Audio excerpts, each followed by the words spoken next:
کو جلدی بلانا پڑا، لیکن حضرت مولانا جرجیت صاحب سراجی حفظہ اللہ نے ابھی مجھ سے میری خواہش کی بات کر دی ہے، اور وہ یہ ہے کہ عالم اسلام کی ایک بڑی عظیم شخصیت جو یہاں براجمان ہے، جن کا نام ڈاکٹر عبد الرحمن بن عبد الجبار الفریوائی حفظہ اللہ ہے، جن کی بے انگنت کتابیں ہیں، بے شمار خدمات ہیں، ہم نہایت ہی مؤدبانہ گزارش کرتے ہیں ڈاکٹر صاحب حفظہ اللہ سے کہ وہ 2-2.5 منٹ میں اپنے قیمتی تاثرات اور دعاؤں کو رکھے۔ موجودہ دور میں سب سے زیادہ کے سامنے بلا تاخیر آپ کے چہیتے، آپ کے محبوب، آپ کے ہر دل عزیز، آپ کے آواز پر لبیک کہنے والے حضرت مولانا جرجیت صاحب سراجی حفظہ اللہ۔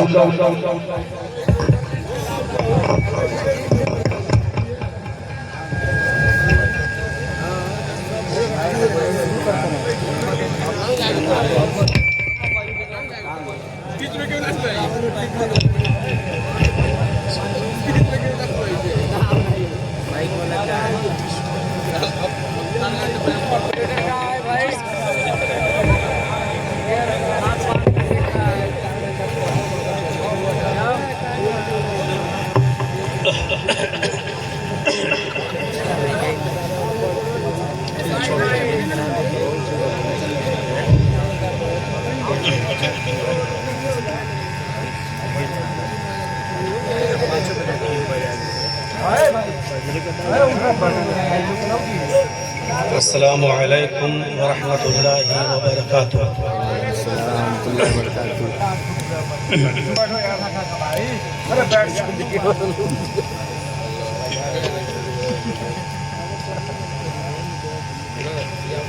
الحمدللہ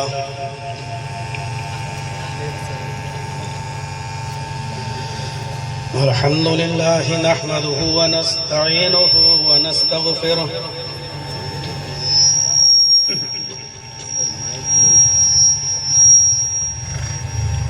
ونعوذ باللہ من شرور انفسنا ومن سیئات اعمالنا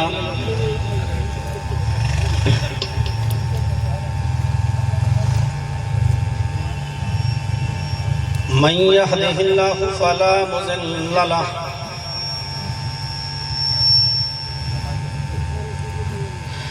ومن يضلله فلا هادي له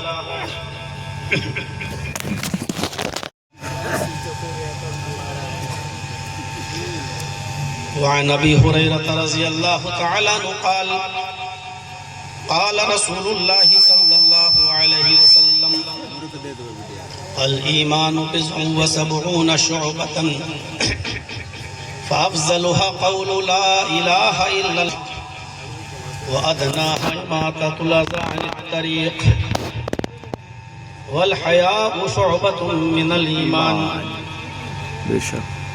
رواه البخاري۔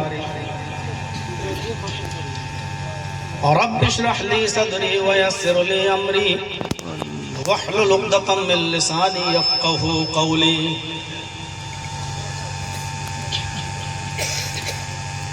اس عظیم الشان اجلاس کے صدر محترم فضیلت الشیخ اصغر علی امام مہدی حافظہ اللہ، امیر مرکزی جمعیت اہل حدیث ہند،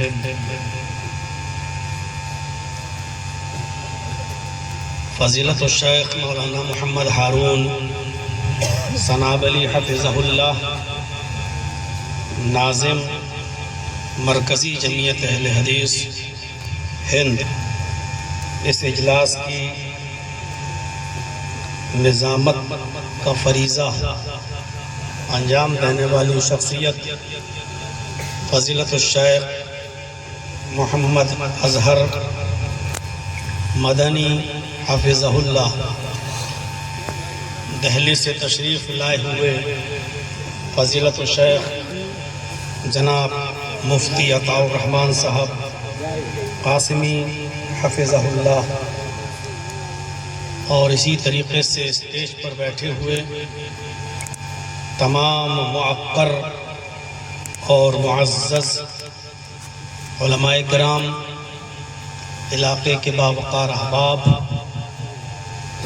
اور برندامن اور اس کے اطراف سے، چمپارن اور اس کے اطراف سے تشریف لائے ہوئے معزز سامعین حضرات، پردہ نشین اسلامی خواتین، ماں اور بہنوں، قوم و ملت کے لائق ور نوجوانوں اور مستقبل کے ہونہار عزیز بچوں،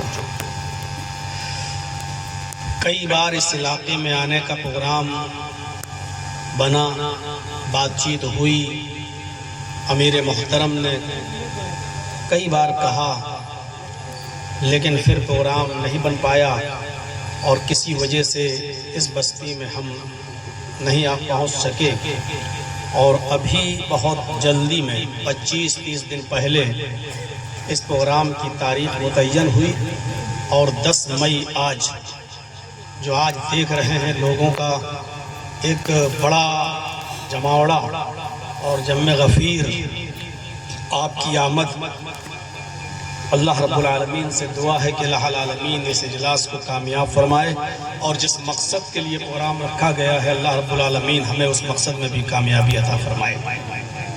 اصلاح معاشرے کے تعلق سے آپ نے مختلف علماء کو ان کے مختلف عناوین پر خطاب کرتے ہوئے آپ نے سنا، اور اب آپ مجھے بھی سن رہے ہیں۔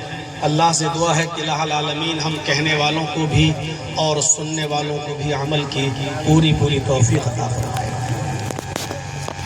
قرآن کریم کی کریمہ میں نے آپ کے سامنے تلاوت کی ہے، اس میں اللہ رب العالمین نے فرمایا کہ جو لوگ ایمان لائے اور جنہوں نے نیک عمل کیے، صالح عمل کیے، فَلَهُمْ أَجْرٌ غَيْرُ مَمْنُونَ، ان کے لیے کبھی ختم نہ ہونے والا اجر ہے، بے تحاشا اجر کی بشارت دی گئی ہے۔ اس آیت کے ساتھ ساتھ میں نے ایک حدیث بھی آپ کے سامنے پڑھی ہے، جس کو امام بخاری رحمۃ اللہ علیہ نے نقل کیا ہے، جس میں نبی اکرم صلی اللہ علیہ وسلم فرمایا کہ ایمان کی 70 سے زیادہ شاخیں ہیں، ایمان کی 70 سے زیادہ برانچز ہیں، 70 سے زیادہ شاخائیں ہیں، اور 3 شاخوں کا ذکر کیا گیا اس حدیث کے اندر، اور آج مجھے ان 3 ہی ایمان کی مہتوپورن کہہ لیجئے، قابل اہمیت کہہ لیجئے، انہی 3 شاخوں کا بیان مجھے کرنا ہے تو بہت زیادہ شاخیں، لیکن ان 3 شاخوں کا تذکرہ مجھے کرنا ہے جو اس حدیث کے اندر آئی ہے۔ افضل شاخ فافضلها، سب سے افضل شاخ ہے ایمان کی، قول لا الہ الا اللہ، لا الہ الا اللہ کہنا، لا الہ الا اللہ کا اقرار۔ وَأَدْنَاهَا، سب سے کمتر درجے کی جو شاخ ہے وہ ہے اِمَاطَةُ الْأَذَى عَنِ الطَّرِيقِ، راستے سے تکلیف دہ چیز کو ہٹا دینا۔ اور ایمان کی تیسری شاخ کا ذکر کیا ہے اللہ کے نبی صلی اللہ علیہ وسلم نے کہ وَالْحَيَاءُ شُعْبَةٌ مِّنَ الْإِيمَانِ، شرم و حیا بھی ہمارے ایمان کا ایک شعبہ ہے، ہمارے ایمان کی ایک برانچ ہے۔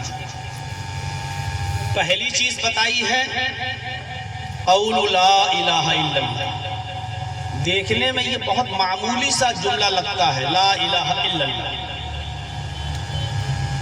لیکن حقیقت یہ ہے کہ اسی کلمے کا اقرار انسان کو جنتی بناتا ہے، اور اسی کلمے کا انکار انسان کو جہنمی بنا دیتا ہے۔ سب سے افضل شاخ اسی کو کہا گیا ہے۔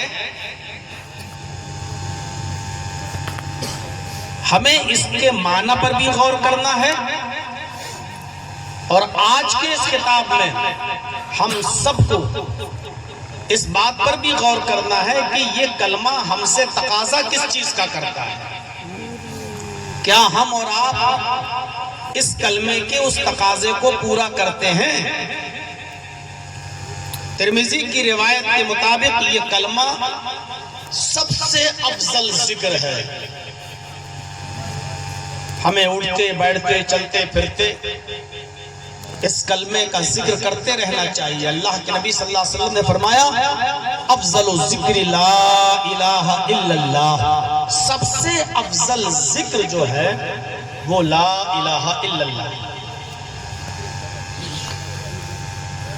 لا الہ میں جو پہلا جملہ پہلا لفظ جو آ رہا ہے لا الہ،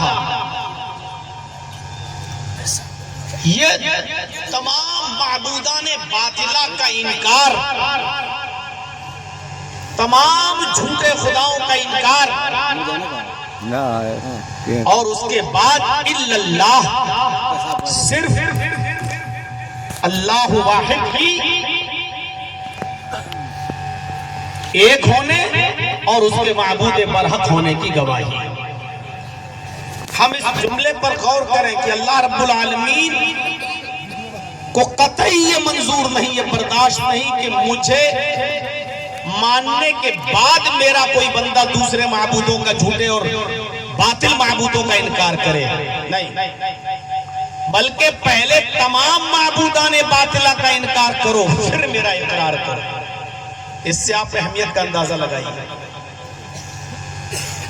ہم پہلے اللہ کو مان لیں اور پھر ہم آپ کا انکار کریں. نہیں، ہم آپ کو خدا نہیں مانتے، ہم آپ کو رب نہیں مانتے، ہم آپ نہیں ہیں. اللہ کو یہ برداشت ہی نہیں ہے. بھلے ہی آپ انکار کر رہے ہیں لیکن پہلے سب کا انکار کرو. لا الہ کوئی ہے ہی نہیں، پہلے سب کا انکار. لا الہ کوئی معبود ہے ہی نہیں، اس کے بعد اقرار کرو الا اللہ، سوائے اللہ کے. ایک لمحے کے لیے بھی یہ برداشت نہیں ہے، منظور نہیں ہے ایکسپٹ نہیں اللہ کو کہ مجھے ماننے کے بعد پھر تم دوسروں کا انکار کرو. نہیں، پہلے سب کا انکار کر دو پھر میرا اقرار کرو. ایک لمحے کے لیے بھی شرکت دوسرے معبودوں کی ایکسپٹ نہیں. اس سے آپ اس کلمے کی اہمیت کا اندازہ لگا سکتے. لا الہ کا معنی لا الہ لا معبود الا اللہ. لا الہ یعنی لا معبود، اللہ کے علاوہ کوئی عبادت کے لائق نہیں. کسی بھی قسم کی عبادت ہو اللہ کے علاوہ کوئی اس کا مستحق ہے ہی نہیں. اللہ کے علاوہ کوئی عبادت کے لائق نہیں. لا الہ اے لا مسجود الا اللہ. جب آپ لا الہ الا اللہ پڑھتے ہیں تو اس کا مطلب یہ کہ آپ اس بات کا اقرار کرتے ہیں کہ اللہ کے علاوہ کوئی ہمارا مسجود نہیں، کسی کو بھی سجدہ جائز نہیں. لا الہ الا اللہ یعنی لا مقصود الا اللہ، اللہ کے علاوہ ہمارا کوئی مقصود نہیں. لا الہ الا اللہ یعنی لا مطلوب الا اللہ، اللہ کے علاوہ ہمارا کوئی مطلوب نہیں. اس بات کا اقرار ہے. کیا ہم یہ سارے تقاضے پورے کرتے ہیں؟ اللہ کا نبی جناب محمد رسول اللہ صلی اللہ علیہ وسلم ہر فرض نماز کے بعد یہ دعا پڑھتے تھے. لا الہ الا اللہ کے مفہوم میں یہ چیز شامل ہے کہ ہم اللہ ہی کی عبادت کریں اور جو مانگیں صرف اسی سے مانگیں، اور اس بات کا بھی عقیدہ رکھیں کہ وہی دینے والا اور وہی چھیننے والا ہے.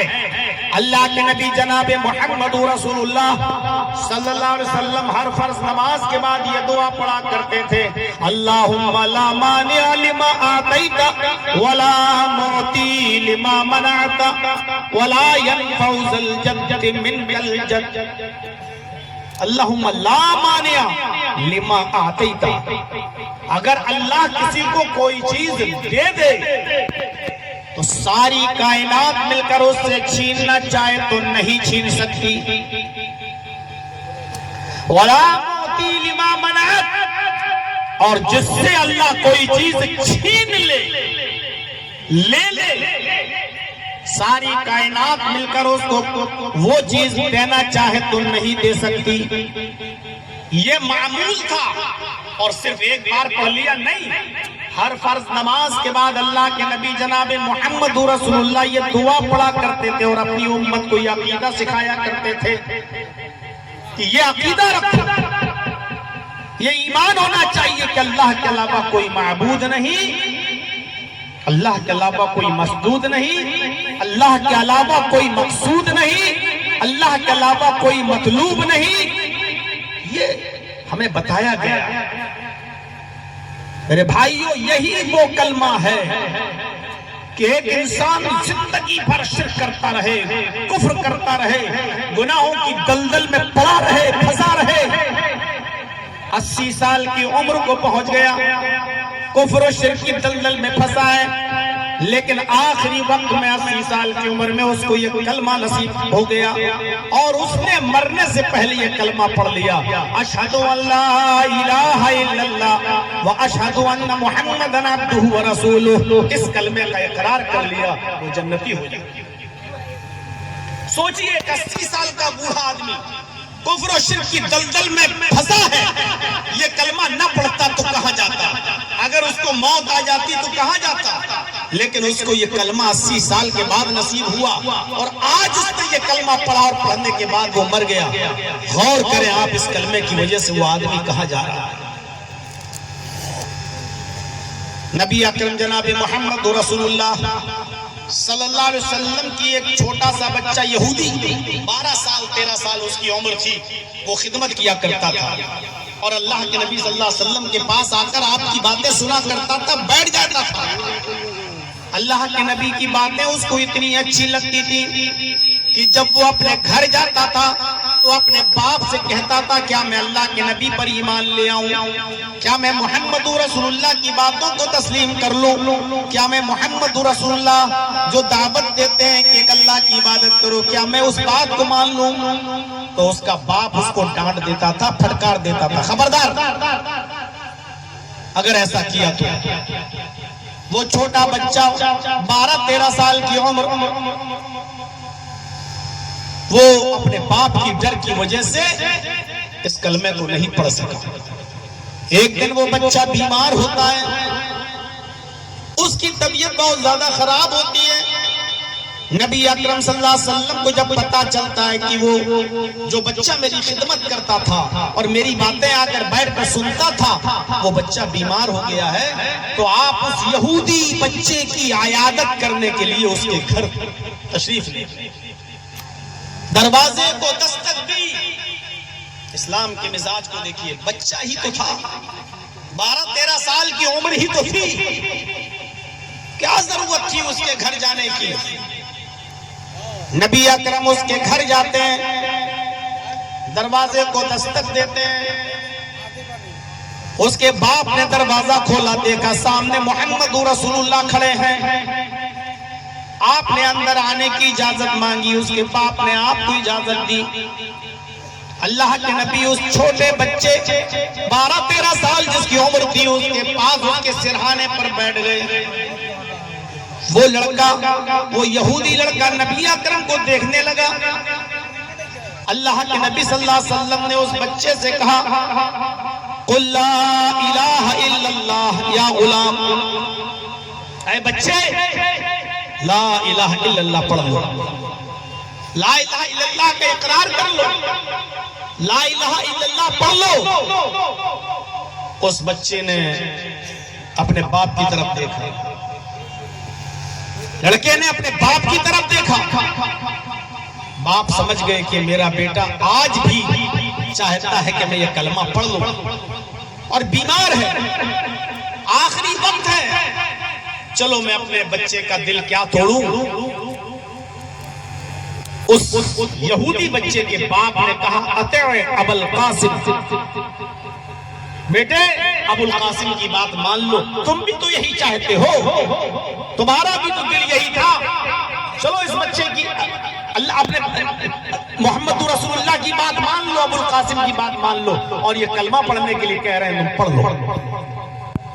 جیسے ہی باپ کی طرف سے پرمیشن ملی اس بچے نے کلمہ پڑھ لیا، اشہدو ان لا الہ الا اللہ واشہدو ان محمدن عبدہ ورسولہ۔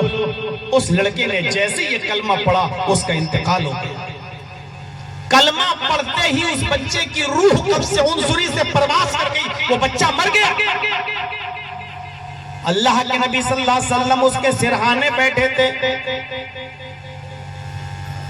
کھڑے ہو جاتے ہیں اور کھڑے ہو کر جو جملہ جناب محمد رسول اللہ کی زبان سے نکلتا ہے وہ جملہ یہ ہے، الحمدللہ الذی انقذہ عن النار۔ تمام تعریفیں اس اللہ کے لیے جس نے اس بچے کو آخری وقت میں جہنم کی آگ سے بچا لیا۔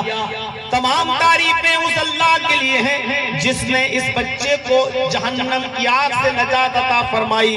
الحمدللہ الذی انقذہ عن النار۔ تمام تعریفیں اس اللہ کے لیے ہیں جس نے اس بچے کو جہنم سے نجات عطا فرمائی۔ ایک وقت کی نماز نہیں پڑھی اس بچے نے، ایک بھی روزہ نہیں رکھا اس لڑکے نے، زکوٰۃ نہیں دی، حج نہیں کیا، نجات پا گیا۔ اس لڑکے کو نجات کس نے دی؟ اس کلمے نے، اشہد ان لا الہ الا اللہ۔ اگر اس کلمے کو پڑھنے سے پہلے مر گیا ہوتا تو کہا جاتا، اس کلمے کو ادا کر لیا، نبی نے اپنی زبان سے کہا، حمد و ثنا تعریف اس اللہ کی جس نے اس بچے کو جہنم کی آگ سے بچا لیا۔ ہم نے ابھی اس کلمے کے معنی اور مطالب کو سمجھا نہیں، اس کے تقاضے کو ہم نے پورا نہیں کیا۔ غور کیجئے، آئیے ایک واقعے کی طرف ہم آپ کو لے کر چلتے ہیں۔ اللہ کے نبی جناب محمد رسول اللہ صلی اللہ علیہ وسلم اور آپ کے صحابہ نے خیبر کا محاصرہ کر لیا،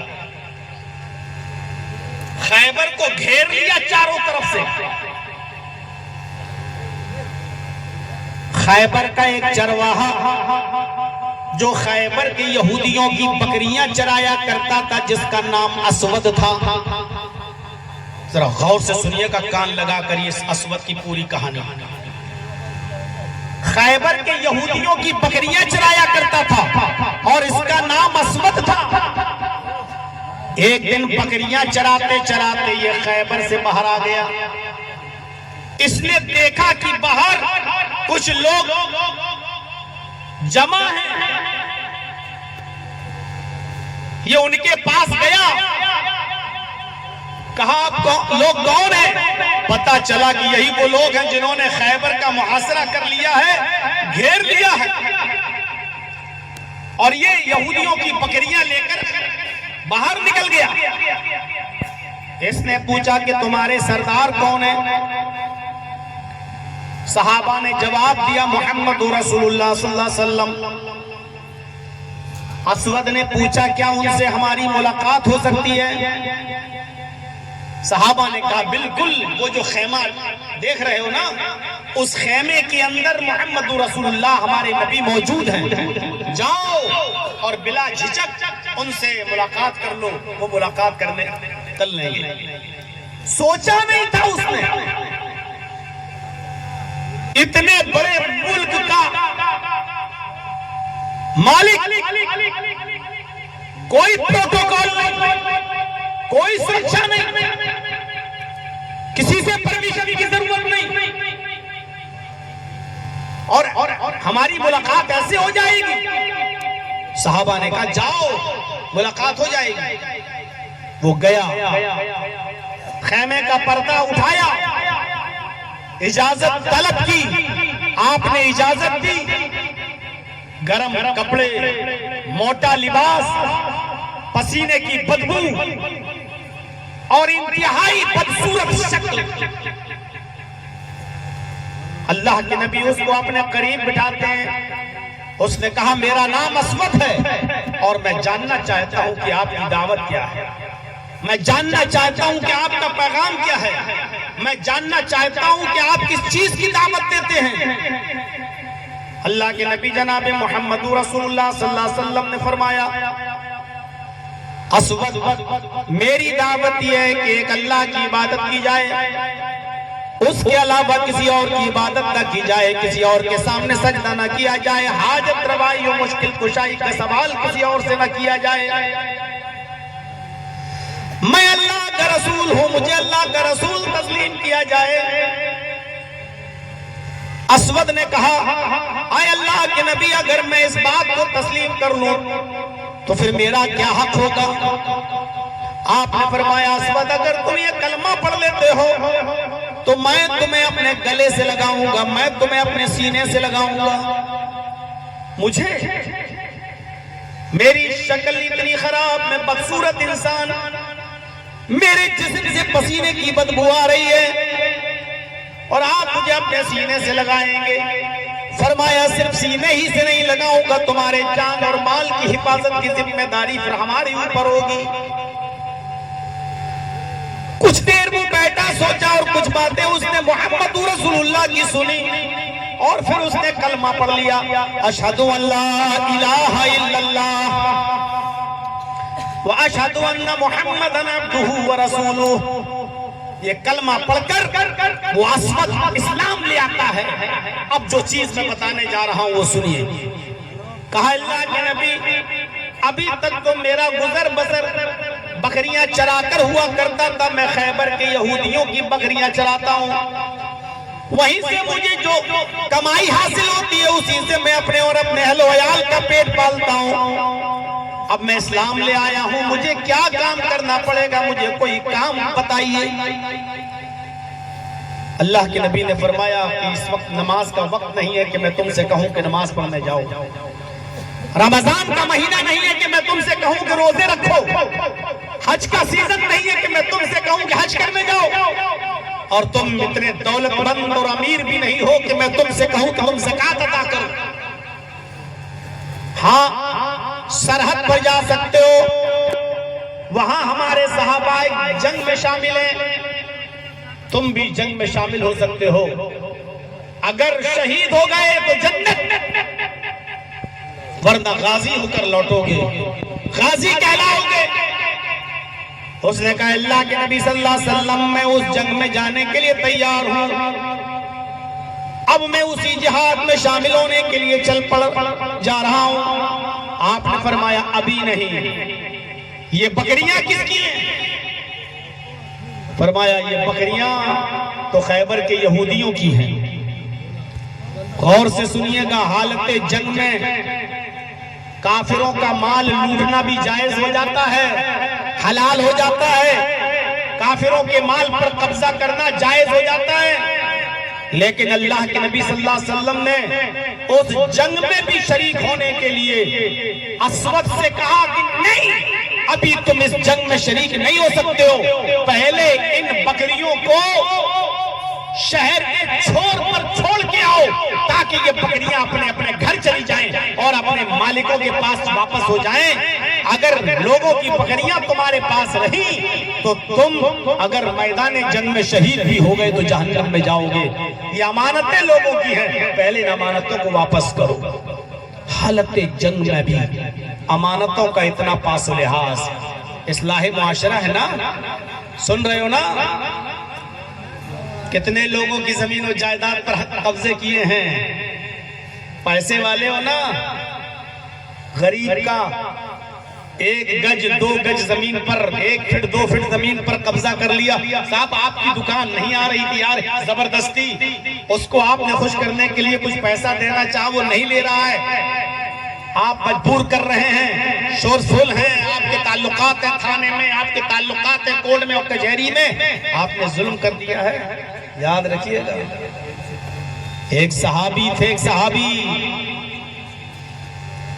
ایک چادر انہوں نے لے لی تھی، صرف مال غنیمت تقسیم ہونے سے پہلے ایک چادر انہوں نے لے لی تھی، اور پھر ایک جنگ ہوئی، اس جنگ میں وہ شہید ہو گئے۔ صحابہ نے کہا، اللہ کے نبی اس صحابی کے لیے خوشخبری ہو، یہ میدان جنگ میں اتنا لڑے کہ لڑ کر یہ شہید ہو گئے، یہ تو جنت میں جائیں گے، خوشخبری ہو ان کے لیے۔ اللہ کے نبی صلی اللہ علیہ وسلم فرماتے نہیں، یہ جہنم کی سب سے نچلی تہ میں جائے گا۔ ان الشملۃ التي اخذها يوم خیبر، جس چادر کو اس نے خیبر کے دن لے لیا تھا، تقسیم ہونے سے پہلے، بٹنے سے پہلے، لوگوں میں تقسیم ہونے سے پہلے جس چادر کو اس نے چرا لیا تھا، لتشتعل علیہ نارا، وہ چادر اس کے اوپر جہنم کا آگ انگارہ بن کر بھڑک رہی ہے۔ اس صحابی کا حال ہے۔ 10 لاکھ 12 لاکھ کا جہیز دے دینا بیٹی کو، اور اس کے بعد اس کو وراثت سے محروم کر دینا، اور اپنی بہن کو وراثت سے محروم کر دینا، میرے بھائیوں کام نہیں آئے گا۔ صاحب بیٹی کو کچھ نہیں دو گے، بیٹی کو کیا دو؟ 10-12 لاکھ کا جہیز دے تو دیا، دے تو دی ایک 4 ویلر، دے تو دی ایک گاڑی۔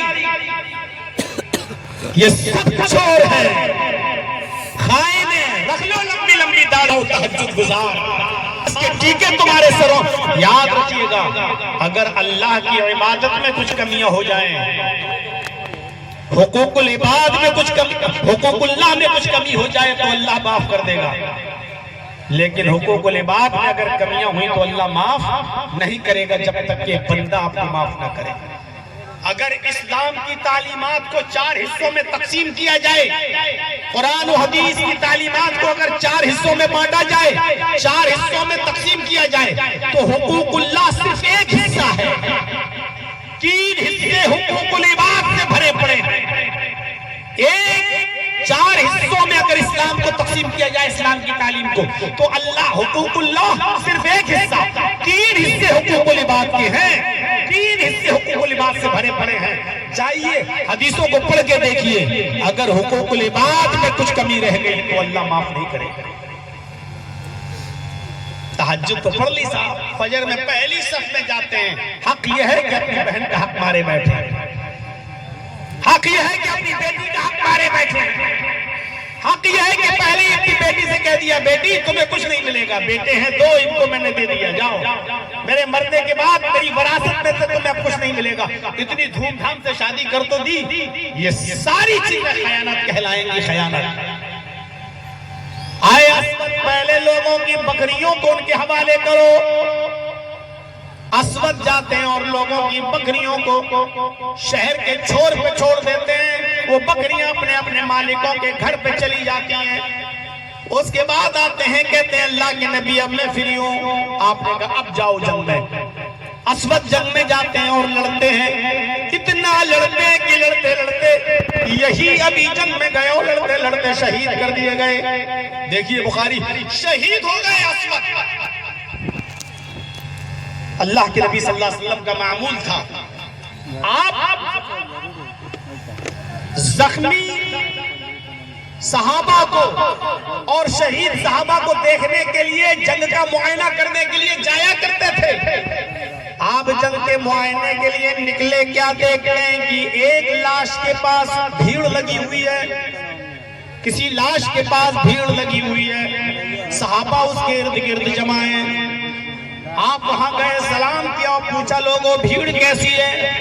کہا اللہ کے نبی آدمی آیا، میدان جنگ میں لڑا اور شہید کر دیا گیا، مجھے پتہ نہیں ہے یہ کون ہے، آج ہی آیا اور لڑا اور شہید کر دیا گیا، ہم اس کو پہچانتے نہیں ہیں، یہی پہچاننے کی کوشش کر رہے ہیں کہ یہ کون ہے، لڑا اور شہید کر دیا گیا۔ اللہ کے نبی نے اس کو دیکھا اور دیکھنے کے بعد فرمایا کہ لوگوں اس کو میں جانتا ہوں، تم نہیں جانتے، یہ اسود ہے، اس کو میں جانتا ہوں، تم نہیں جانتے، یہ ابھی تھوڑی دیر پہلے ایمان لایا، بکریاں لوگوں کے حوالے کر کے آیا، میدان جنگ میں گیا اور شہید کر دیا گیا، اس کو میں جانتا ہوں، تم نہیں جانتے۔ میرے ساتھیوں، ابھی اس وقت میری نگاہیں آسمان کی طرف ہیں اور میں آسمان کے فرشتوں کو دیکھ رہا ہوں کہ وہ فرشتے اس کو مشک و عنبر سے غسل دے رہے ہیں، اس کو مشک اور عنبر سے نہلا رہے ہیں، اس کو مشک و عنبر سے غسل دے رہے ہیں۔ پورا واقعہ بیان کرنے کا مقصد صرف اتنا ہے میرے بھائیوں، ایک وقت کی نماز نہیں پڑھی ہے، اسود نے، اور کہاں گیا؟ جنتی۔ ایک روزہ نہیں رکھا لیکن انجام جنتی۔ ایک حج نہیں کیا، ایک پیسے کی زکات نہیں دی، انجام جنتی۔ کیوں؟ کیونکہ شہادت سے پہلے، مرنے سے پہلے کلمہ نصیب ہو گیا، اشہد ان لا الہ الا اللہ واشہد ان محمدا عبدہ ورسولہ۔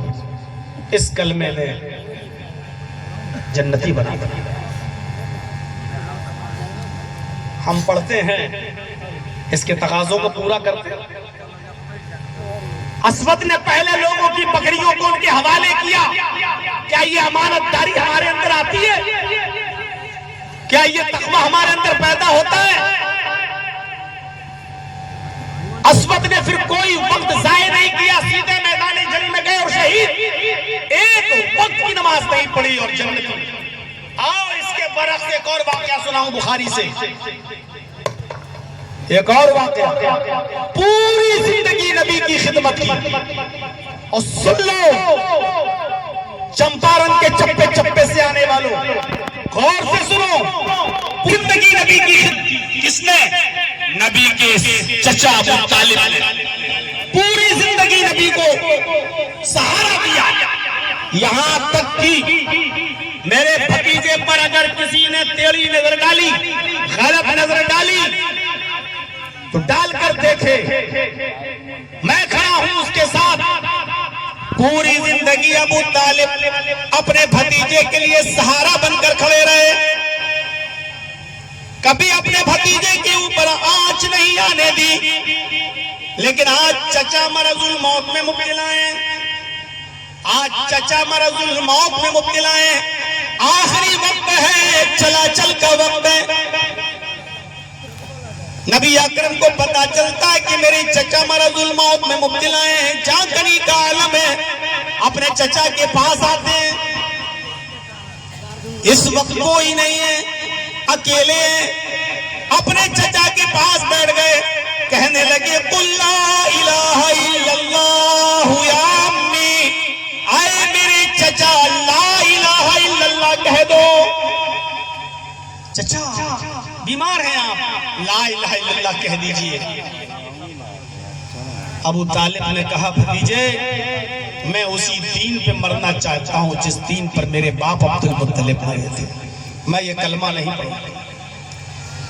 لوگ تانے ماریں گے کہ دیکھو بھتیجے کے بہکاوے میں آ گیا اور موت کے وقت اس نے یہ کلمہ پڑھ لیا، لوگ تانے ماریں گے۔ میں نہیں چاہتا ہوں کہ میرے مرنے کے بعد لوگ تانے ماریں، نہیں پڑھوں گا۔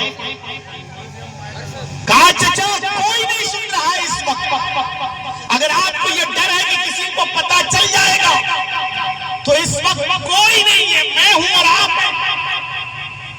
حدیث کے الفاظ ہیں، اللہ کے نبی نے فرمایا چچا اگر آپ کو ڈر ہے کہ ابو جہل نہ سن لے، ابو لہب نہ سن لے، آپ کے اور دوسرے بھائی نہ سن لیں، اور علاقے کے لوگ نہ سن لیں، اگر آپ کو ڈر ہے تو سنیے قل لا الہ الا اللہ فی اذنی، آئے میرے چچا میرے کان میں کہہ دیجئے، میرے کان میں پڑھ دیجئے لا الہ الا اللہ، صرف میرے کان ہی میں کہہ دیجئے، بس آپ کہہ دیجئے اللہ سے میں شفاعت کرواؤں گا، اللہ کے سامنے میں کھڑا ہو جاؤں گا اور میں کہوں گا کہ اللہ میں گواہی دیتا ہوں کہ تیرے اس بندے نے اور میرے چچا نے میرے کان میں توحید کا اقرار کیا تھا، یہ کہا تھا لا الہ الا اللہ، ایک اللہ کی عبادت، ایک اللہ ہی معبود، اس کے علاوہ کوئی نہیں، میں گواہی دوں گا، میں آپ کو اللہ سے سفارش کروا کے بخشوا دوں گا۔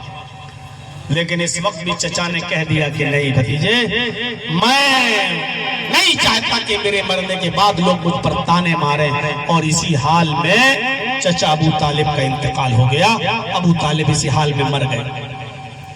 صرف اتنی سی بات بتانا ہے، کتنی عمر میں مرے؟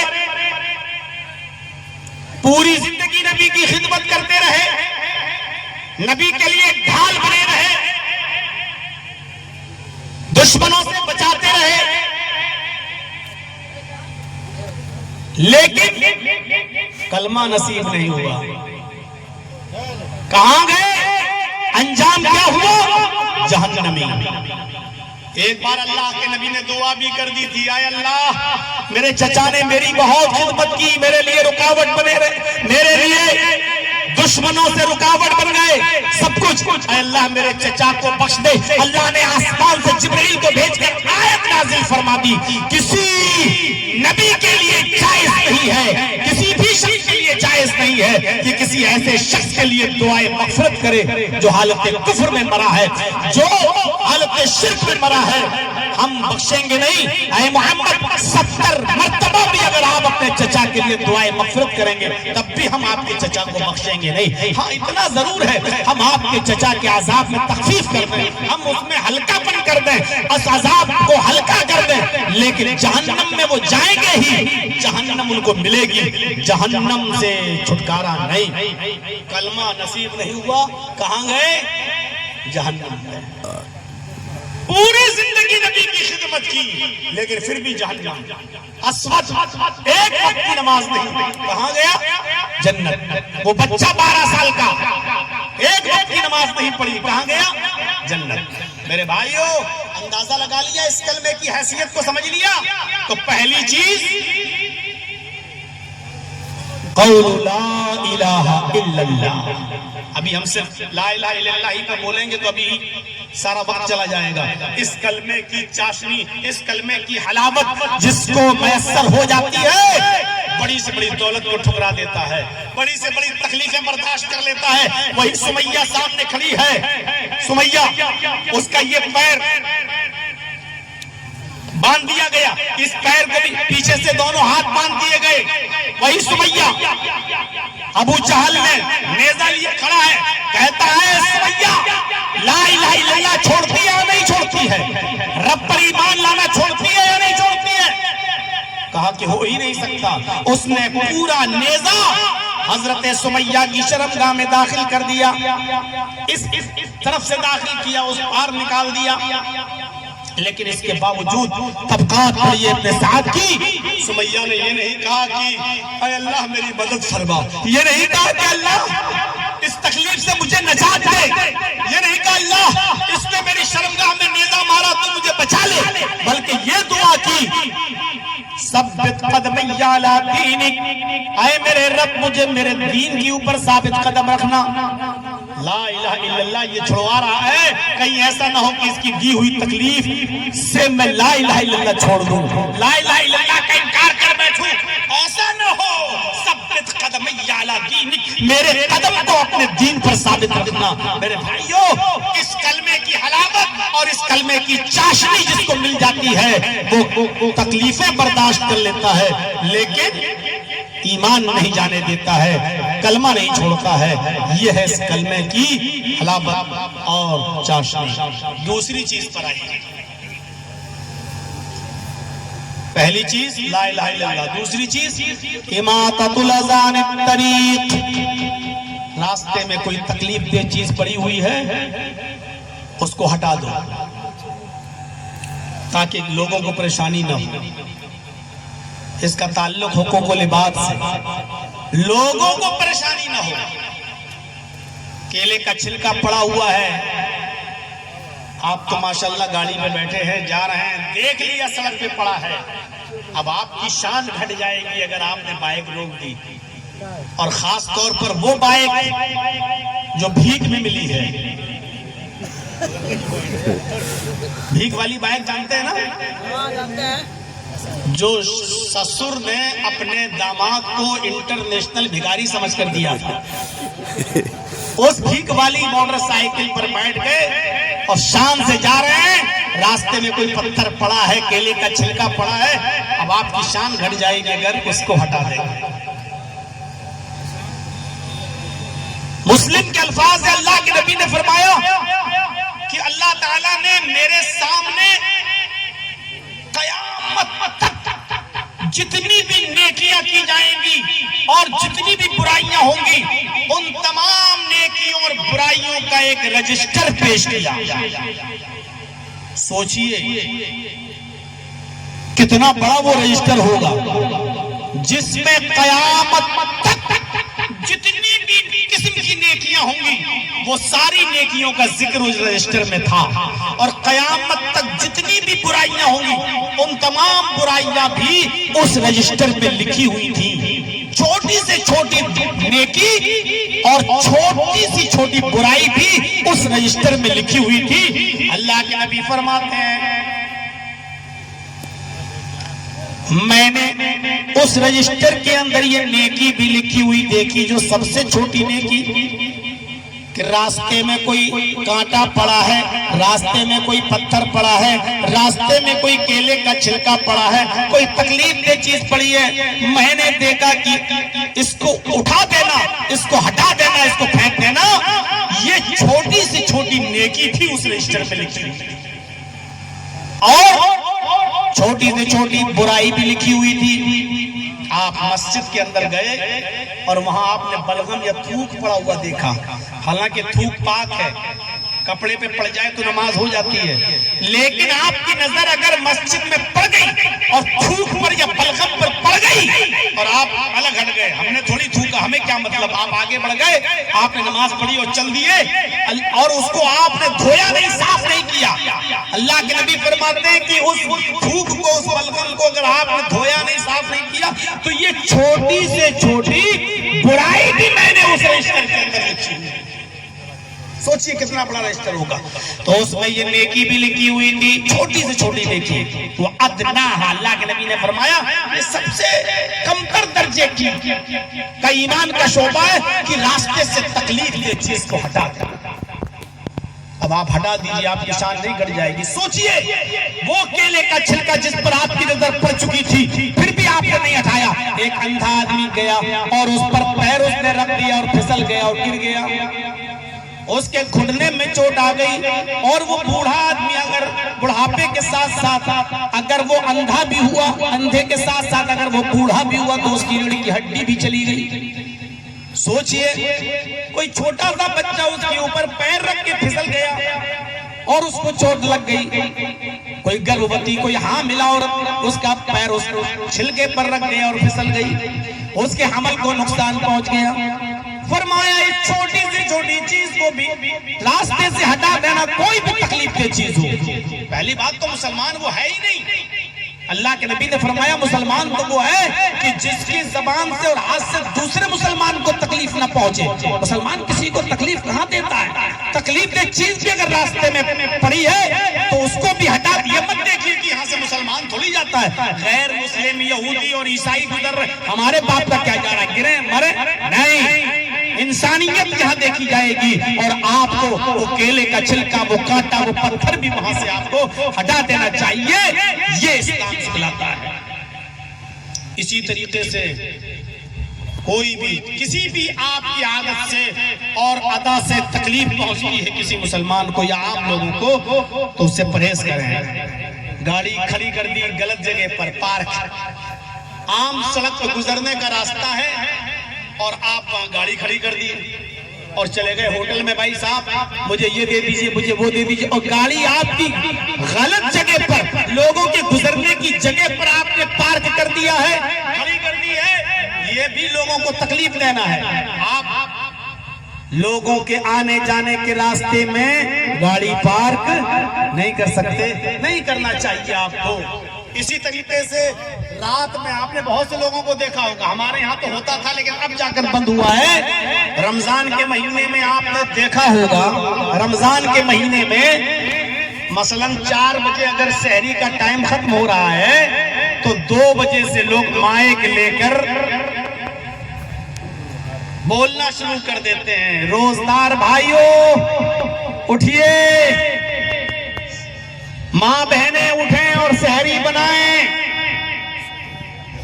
کھانا بنائیں، اتنا وقت باقی ہے، اتنا ٹائم باقی ہے۔ بہت چلتا تھا، آج سے 8 سال 10 سال پہلے میں خود اپنی بستی میں دیکھتا تھا، باقاعدہ نظمیں پڑھی جا رہی ہیں، نعتیں پڑھی جا رہی ہیں۔ میرے بھائیوں یہ بھی لوگوں کو تکلیف دینے کے ضمن میں آتا ہے۔ آپ اس کو دین کا کام سمجھ رہے ہو؟ یہ دین کا کام نہیں ہے، یہ بھی لوگوں کو تکلیف دینا ہے۔ اب آپ کہیے ارے مولانا صاحب روزے کے لیے لوگوں کو اٹھانا یہ تکلیف دینا ہے، کیا یہ برا کام ہے؟ ہم اور آپ اپنے دماغ سے جو سوچیں کہ یہ اچھا کام لگ رہا تو وہ ضروری نہیں کہ اچھا ہو۔ اچھا یہ بتائیے، جو روزے دار، جو روزہ جس کو رکھنا ہے وہ تو اپنا انتظام کر ہی لے گا۔ آج کل تو موبائل آ گئے ہیں، آج کل تو گھڑیاں آ گئی ہیں، آج کل تو الارم ہے۔ آپ کو معلوم ہے کہ 4 بجے سحری کا ٹائم ختم ہو رہا ہے، آپ 3 بجے کا الارم لگا لیجئے، 3:30 بجے کا الارم لگا لیجئے۔ جس کو اٹھنا ہے روزہ رکھنا وہ تو رکھے گا، لیکن آپ ان کو تو تکلیف دے رہے ہیں جن کے اوپر روزے کی جن سے رخصت ہے۔ ایک بوڑھا آدمی ہے بیچارہ، اتنا بوڑھا ہے کہ وہ روزہ نہیں رکھ سکتا، رخصت دی ہے شریعت نے اس بوڑھے آدمی کو، وہ فدیہ دے گا کیونکہ اب روزہ رکھنے کے لائق نہیں ہے۔ بہت سے بوڑھے لوگ ایسے بیچارے جو جب تک نیند کی ٹیبلٹ نہیں کھاتے ہیں ان کو نیند نہیں آتی ہے۔ ابھی انہوں نے 11 بجے رات میں نیند کی ٹیبلٹ کھائی، ابھی ان کو نیند آئی تھی 12-1 بجے، ابھی 1 ہی گھنٹہ سو پایا تھا وہ بیچارہ بوڑھا، یا مائک کی آواز نے اس کو پھر بیدار کر دیا۔ اس کو روزے کے لیے اٹھنا